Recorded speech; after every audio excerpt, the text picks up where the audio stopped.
వాజ్పేయి సుపరిపాలనను నేటితరానికి తెలిపి వారిలో స్ఫూర్తి నింపడమే లక్ష్యంగా అటల్ మోదీ సుపరిపాలన బస్సు యాత్ర ప్రారంభమైంది. సత్యసాయి జిల్లా ధర్మవరంలో బీజేపీ రాష్ట్ర అధ్యక్షుడు మాధవ్, మంత్రి సత్యకుమార్, ఇతర పార్టీ నేతలు బస్సు యాత్రను ప్రారంభించారు. ధర్మవరం పట్టణంలో వాజ్పేయి విగ్రహాన్ని ఆవిష్కరించారు. అనంతరం నిర్వహించిన బహిరంగ సభలో మధ్యప్రదేశ్ ముఖ్యమంత్రి మోహన్ యాదవ్ పాల్గొన్నారు. చంద్రబాబు, మోదీ సారథ్యంలో ఆంధ్రప్రదేశ్ అభివృద్ధిలో దూసుకెడుతోందని మోహన్ యాదవ్ చెప్పారు. వాజ్పేయి చరిత్రను భావితరాలకు తెలిసేలా జిల్లాకు విగ్రహం పెట్టాల్సిన అవసరం ఉందని మాధవ్ అన్నారు.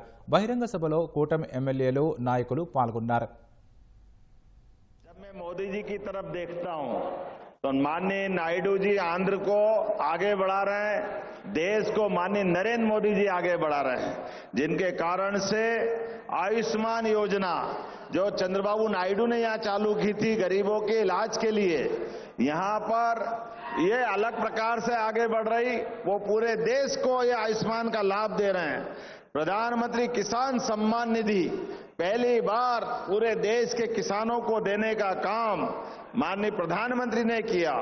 जल जीवन मिशन, गति शक्ति, Sagarmala, Bharatmala, startup India, stand up India, कितनी प्रकार की योजना गरीबों के जीवन को अच्छा बनाने के लिए दी है। मोदी जी और नायडू जी के माध्यम से आगे बढ़ता हुआ आंध्र और मध्य प्रदेश सहित माननीय मोदी जी के नेतृत्व में आगे बढ़ता देश देख रहा हूं। ఆనాడు ఎన్డీఏలో చంద్రబాబు నాయుడు గారు కూడా ముఖ్యమంత్రిగా ఉన్నారు. ఆనాడు కేంద్రంలో రాష్ట్రంలో ఎన్డీఏ ప్రభుత్వం ఉంటే అభివృద్ధి పరిగెత్తులు పెట్టింది. ఆనాడు సంక్షేమ పథకాలు విస్తృతంగా ప్రజలందరికీ కూడా ఎటువంటి రాజకీయ వివక్ష లేకుండా అందించే ప్రయత్నం జరిగింది.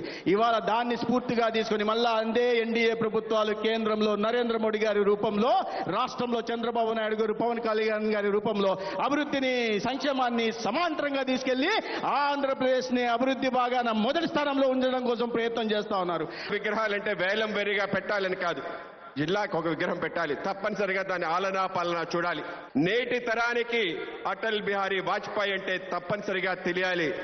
కేవలం అటల్ బిహారీ వాజ్పేయి గారు కాదు, ఆయన స్ఫూర్తి పొంది రాష్ట్రంలో కూటమి ప్రభుత్వం చేస్తున్న అనేక మంచి పనులు ప్రజల్లోకి తీసుకెళ్లే విధంగా ఈ యొక్క యాత్ర డిసెంబర్ 25 ఆయన జయంతి రోజు ఒక పార్క్ ని, అటల్జీ పార్క్ ని అమరావతిలో ప్రారంభోత్సవం చేస్తున్నామని మీ అందరికీ తెలియజేయడానికి చాలా సంతోషిస్తున్నాను.